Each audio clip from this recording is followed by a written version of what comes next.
पुराने वक्तों की बात है, किसी मुल्क पर एक बादशाह हुकूमत करता था। वो अपनी रियाया का बहुत ख्याल रखता था। एक दिन गांव से गुजरते हुए उसने एक किसान को काम करते हुए देखा।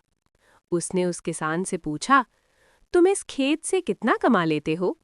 किसान ने जवाब दिया, 4 आने कमा लेता हूँ। 4 आने में किस तरह गुजर बसर करते हो? तो किसान ने जवाब दिया, 1 आना कर्ज देता हूँ, 1 आना कुएं में डालता हूँ, 1 आना कर्ज उतारता हूँ और 1 आना अपने और बीवी पर खर्च करता हूँ। बादशाह ने बड़ी हैरानी से पूछा, ये कर्ज देना और उतारना और कुएं में डालने का मतलब क्या है?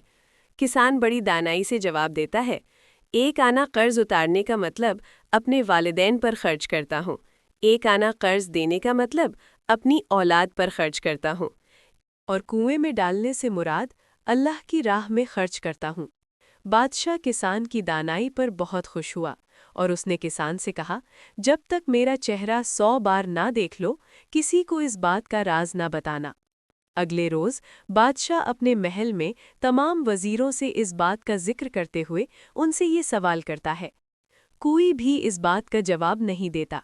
बादशाह आग बगोला होकर किसान को अपने पास बुलाता है और किसान से उस शर्त का जिक्र करता है। तो किसान ने कहा, मैंने 100 अशरफियों पर आपका चेहरा देखकर ही वो बात वजीर को बताई। महल में बैठे सारे वजीर किसान की दानाई पर दंग रह गए।